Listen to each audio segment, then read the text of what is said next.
Alhamdulillah, Ibu senang sekali bisa bertemu kalian pada pembelajaran pertama kita pada pagi hari ini. Sebelum belajar, mari kita berdoa terlebih dahulu. Nugraha bisa pimpin doanya. Baik, sebelum kita mulai kepada pagi hari ini, alangkah baiknya kita berdoa menurut kepercayaan dan agama masing-masing. Berdoa dimulai. Berdoa selesai. Baik, terima kasih Nugraha. Ibu absen terlebih dahulu ya. Rabiatul Adwiyah, hadir Bu. Jauhara, hadir Bu. Safira, hadir Bu. Nugraha, Hadir Bu. Tirta, Hadir Bu. alhamdulillah hadir semua ya. Terima kasih. Nah, anak-anak sampai di sini. Siapa di sini kalian di rumahnya yang pakai wifi? Saya Bu. Pernah nggak waktu mau koneksi ke wifi itu kalian muncul tulisan IP config atau kayak muncul internetnya nggak bisa jalan padahal jaringannya itu full? Nah, sebenarnya kalian tahu nggak pembelajaran kita itu tidak jauh beda dari itu. Kalian tahu nggak apa sih itu IP address? Hari ini kita akan cari tahu bareng-bareng. Kayak misalnya kalau di kehidupan sehari-hari itu kita punya alamat rumah kan. Nah, alamat rumah itu kan fungsinya untuk supaya ada yang kirim surat bisa ketemu rumah kita gitu kan. Komputer itu juga nggak jauh beda. Di dunia komputer jaringan itu punya alamat sendiri supaya dia bisa saling terhubung. Kayak itulah alamat itulah yang disebut IP address. Pasti dari kalian itu semua mikirkan, untuk apa sih kita belajar ini, apa sih pentingnya itu kan? Untuk apa sih? Kenapa nggak belajar yang lain gitu kan? Jadi kita belajar IP address ini karena ini adalah dasar dari jaringan itu sendiri. Kalau kalian pahami ini, nanti ke depan itu kalian udah paham, kalian udah tahu internet dan wifi serta bank online itu terhubung itu karena apa gitu. Siapa tahu di antara kalian semua nanti ada yang programmer, teknisi gitu. Jadi penting banget nih untuk kalian semua belajar tentang ini. Jadi kalian harus pahami dasar-dasarnya terlebih dahulu. Nah, supaya kalian punya gambaran awal, hari ini kita akan belajar tentang IP address. Mulai dari memahami apa itu IP address, fungsi IP address, sampai dengan kelas-kelas IP address secara sederhana. Jadi di pertemuan kita yang pertama ini, kita belum masuk ke perhitungan yang rumit. Jadi kalian tuh nggak pusing-pusing, nggak mikir, bukan? Kita itu masih dasar-dasarnya aja, masih kayak biar kalian fokus pada materi ini aja. Jadi belum ada yang dihitung nih, kita nggak bingung. Contohnya itu, contoh IP address itu nih 192.168.1.5. Ini contoh IP address ya.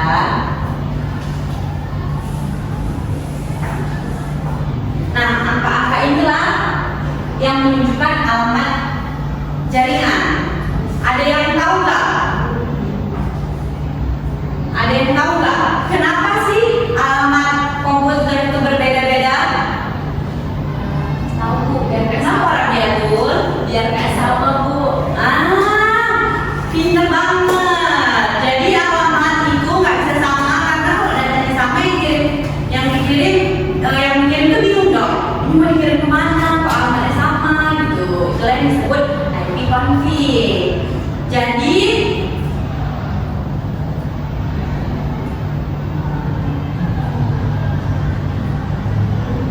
Jadi bisa dibilang IP address itu seperti ibaratnya alamat rumah di dunia komputer. Kalau dua rumah punya alamat yang sama, pasti kayak umpamanya bingung dong kurirnya mau kirim ke rumah yang mana, bingung kan? Jadi komputer, nah begitu juga dengan komputer supaya datanya sampai ke tujuan yang benar. setiap komputer itu harus memiliki IP yang sama. Sekarang kita lanjut ke fungsi IP address. Nah, fungsi IP address itu yang pertama ada sebagai identitas perangkat dalam jaringan. Yang kedua itu mengatur lalu lintas data antar perangkat. Dan yang ketiga itu ada menentukan jalur komunikasi antara pengirim dan penerima data. Sampai di sini ada yang ingin bertanya? Oke, Ibu lanjut ya. Nah, sekarang kita lanjut ke struktur IP address. IP address itu terdiri dari 4 bagian angka yang disebut oktet. Setiap oktet terdiri dari 8 bit. Jadi totalnya itu 32 bit untuk satu alamat versi IP 4. Contohnya itu bisa kita di sini 192.168.1.5. Nah, angka inilah yang menunjukkan seperti tadi saya bilang, ini menunjukkan alamat suatu jaringan. Nah, baik kalian bisa nanya, ini apa namanya? Ini apa namanya? Itu kan. Nah, ini namanya itu network. Network ini berfungsi untuk menunjukkan identitas suatu jaringan. Bisa dibaca itu dia itu seperti nama jalannya. Nah, yang ini tuh namanya host. Host itu bisa dibilang dia itu menunjukkan identitas perangkatnya. Bisa dibilang ini nomor rumahnya, ini alamat rumahnya. Tuh. Jadi kalau seperti saya bilang tadi di kehidupan sehari-hari, network itu nama jalan, sedangkan host itu nomor rumahnya. Komputer juga seperti itu, mempunyai network yang sama, tapi masih satu lingkungan dan satu jaringan, tapi masing-masing tetap mempunyai nomor rumah atau host yang berbeda. Jadi hostnya ini harus berbeda. Kalau misalnya 192, 168, 1, jadi ini harus berbeda, nggak boleh dia salah 5. Kalau dia sama ini terima, apa yang terjadi? Yang terjadi data itu akan tabrakan. Jadi yang ini harus beda, ini kan 5. Gantilah 6, 7, seterusnya. Nah, selanjutnya kita bahas tentang kelas IP address. Nah, kelas A itu, ini kelas A. Kelas A itu biasanya dipakai untuk jaringan perusahaan atau lembaga nasional. Nah, kelas B itu, ini biasanya itu banyak dipakai di kampus-kampus. Kelas C itu dari 192 sampai 223 itu biasanya lebih banyak dipakai di sekolah, di sekolah, di rumah atau kantor-kantor kecil. Baru ada kelas D. Nah, kelas D ini sangat-sangat jarang dipakai karena kelas D ini digunakan untuk siaran video. Dan ada kelas E.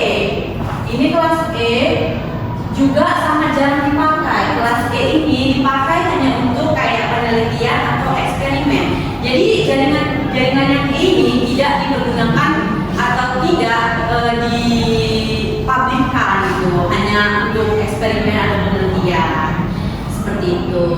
Nah, jadi dari yang Ibu jelaskan tadi, Ibu mau tanya nih, jadi sekolah kita itu pakai kelas mana? Kelas A, kelas B, kelas C, kelas D, atau kelas E? Kelas C. Nah, betul banget. Biasanya jaringan sekolah kita itu memakai jaringan kelas C ya. Nah, dari pembelajaran kita pada pagi hari ini, adakah yang ingin bertanya atau materi yang kurang jelas? Ya, Bu. Oke, Nugraha. Bu, saya mau tanya nih. Dari kelas IP address A sampai E, kenapa yang kelas D dan kelas E jarang dipakai? Pertanyaan bagus sekali. Jadi ya, kelas D itu dan E itu sama jarang digunakan karena seperti yang Ibu bilang tadi, fungsi mereka itu berbeda dari kelas lain. Kelas D itu kan bisa satu komputer itu mengirimkan data secara besar, kayak sekaligus dikirimnya nggak satu-satu, kan kirimnya langsung kirimnya gitu. Dia nggak pakai tahap satu-satu gitu. Kelas D juga, kelas E kelas E juga seperti itu. Tapi kelas E lebih dirancang untuk eksperimen dan penelitian. Jadi dia tidak dipublish. Begitu. Apakah ada lagi yang ingin bertanya? Anak-anak, sebelum kita mengakhiri pembelajaran pada pagi hari ini, Ibu ada sedikit kuis untuk menguji kalian terhadap pemahaman kita pada pagi hari ini. Oke. Jadi ini kuisnya.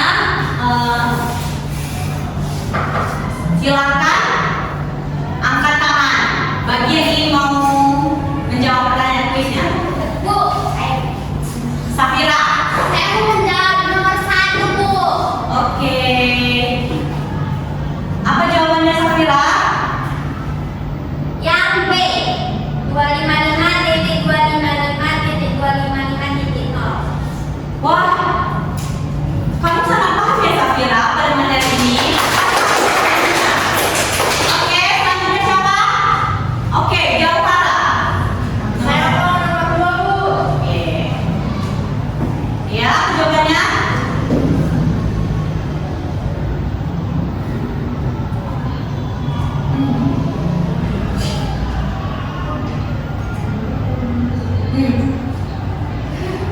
C, Bu. Wah, kamu juga paham ya terhadap materi ini. Kamu langsung meresapi juga apa yang Ibu ajarin ya. Oke, yang terakhir ini siapa? Cepat angkatnya. Oke, Nugraha, nomor berapa? 8 Bu. Oke, apa ini jawabannya, Nugraha? Jawabannya B Bu. Wah, kalian paham terhadap materi yang Ibu jelaskan ya. Nanti di akhir akan Ibu kasih game kepada kalian bertiga ya. Oke, baik. Baik, sepertinya Ibu lihat kalian sudah paham semua tentang materi kita pada pagi hari ini. Siapa yang bisa menyampaikan kesimpulan pembelajaran kita? Bu. Oke, baik Clara. Jadi dari pembelajaran hari ini saya bisa menyimpulkan bahwa IP address itu seperti alamat rumah di jaringan komputer, seperti perangkat punya alamat sendiri supaya bisa saling berhubung. IP address dibagi menjadi beberapa kelas, yaitu kelas A, B, C, D, dan E. Kelas A untuk jaringan besar, B untuk jaringan menengah, C untuk jaringan kecil, sedangkan D dan E jaringan digunakan karena khusus untuk multicast dan penelitian dulu. Bagus sekali Rara. Terima kasih atas kesimpulannya. Ibu tambahin sedikit ya anak-anak. Jadi benar, IP address itu adalah identitas unik pada setiap perangkat dalam jaringan. Dengan menggunakan IP, komputer bisa saling terhubung dan bertukar data. Kalian juga harus tahu kelas A, kelas B, kelas C, dan D itu yang paling sering digunakan dalam kehidupan kita sehari-hari ini. Sedangkan kelas D dan kelas D itu sangat jarang dipakai karena hanya digunakan untuk multicast dan penelitian seperti yang teman kalian tadi simpulkan. Artinya sekarang kalian sudah memahami dasar dan penting jaringan komputer ini, yaitu bagaimana setiap komputer bisa dikenali dan diatur melalui IP address. Semoga materi ini bisa menjadi bekal untuk kalian di pelajaran berikutnya ya. Baik, terima kasih atas perhatiannya dan semangat belajar kalian hari ini. Saya akui kalian pada pagi hari ini sangat-sangat bersemangat ya. Jangan lupa ya, jangan hari ini dipelajari besok dilupakan. Jangan seperti itu. Jangan lupa kalian tetap mengkaji tentang IP address dan kelas-kelasnya supaya lebih paham. Sampai di sini dulu pembelajaran kita hari ini. Tetap semangat ya. Sampai ketemu di pertemuan selanjutnya.